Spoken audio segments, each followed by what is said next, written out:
சமீபத்திய ஒரு நேர்காணலில் பேசிய திரு ரங்கராஜன் அவர்கள் தமிழக பாஜகவில் தற்போது அண்ணாமலைக்கு இருக்கும் சில சிக்கல்கள் பற்றி பேசினார். மேலும் 2013 மோடிக்கு பாஜகவில் ஏற்பட்ட பிரச்சனைகள் தான் தற்போது அண்ணாமலைக்கு ஏற்படுகிறது என சில பகீர் தகவல்களையும் பேசியுள்ளார்.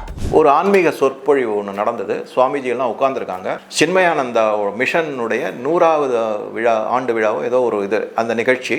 அதில் பகவத்கீதாவில் இருக்கக்கூடிய ஒவ்வொரு சாப்டர்லையும் இருக்கக்கூடிய ஆரம்ப ஸ்லோகத்தை சொல்றாரு. கந்த சஷ்டி கவத்தஸ்த புல்னு சொல்றாரு. அதை பற்றி பேசுறாரு. ஆக மொத்தம் நீங்கள் பார்த்தீங்கன்னா ஒரு பன்முனை சிறந்த அறிவாளியாக இருக்கார் அவர். இதுதான் இவங்களுக்கு இந்த அதிருப்தியாளர்கள் பாஜக உள்ளே இருக்காங்கல்ல, அவங்களுக்கு இருக்கக்கூடிய அதிருப்தி. ஒருவேளை இவரை வளர விட்டுட்டோம்னா இவரு நாளைக்கு சீஃப் மினிஸ்டர் ஆகிட்டா எப்படி? இதே மாதிரி தான் இருந்தது 2013. இன்னைக்கு நான் நல்லாவே சொல்றேன், நல்லா புரிஞ்சுங்க. 2013 நரேந்திர மோடி பிரதம மந்திரியா வருவதற்கு அதே பாஜக உள்ளேயே இருந்த பல பேர் எதிரிகளாக இருந்தாங்க.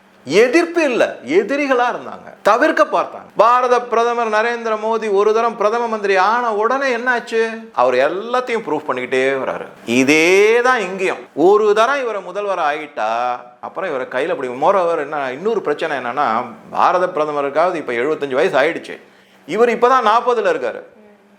அவர் பாட்டுக்கு 25 வருஷம் உட்காந்துட்டா அந்த எரிச்சல், அவருக்கு இருக்கிற நாலேஜு, அவருக்கு இருக்கிற ஆளுமை, மக்கள் மத்தியில் இருக்கக்கூடிய நான் சொல்லக்கூடிய நம்பிக்கை, பிலீஃப், அவருக்கு இருக்கக்கூடிய இந்த மாதிரி வந்துட்டா அவரை அகற்றவே முடியாதோ, நம்ம கதை கந்தலாயிடுமோ, இதெல்லாம் தான் முக்கியமான காரணம். நான் திருப்பி சொல்ல, அப்படியே நீங்க கம்பேர் பண்ணுங்க பாரத பிரதமரோட. மிகப்பெரிய தலைவர்கள் நரேந்திர மோடி சாதாரணமா ஒரு RSS தொண்டர்ல இருந்து சீஃப் மினிஸ்டர் குஜராத் அவர் பிரதம மந்திரியா வருவாங்கன்னு யாரும் எதிர்பார்க்கல.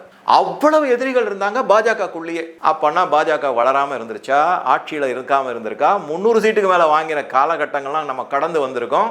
ஏன் அண்ணாமலைக்கு எதிரிகள் இருந்தாலும் பாஜக வரும் வளரும் அப்படின்னு சொல்றதுக்கு நான் சொல்றதுக்கு காரணம் இதுதான். எப்படி மத்தியில வளர்ந்ததோ, மத்தியில எப்படி வளர்ந்தது? ஒரு தரம் அவர் பிரதம மந்திரி ஆனார். அதுக்கப்புறம் மக்கள் அவரை பிரதம மந்திரி ஆக்கிட்டாங்க. அடுத்த 2 முறை பாரத பிரதமராக நரேந்திர மோடியை மக்கள் சப்போர்ட் பண்ணிட்டாங்க. இங்க ஏற்கனவே மக்கள் சப்போர்ட் இருக்கு அவருக்கு.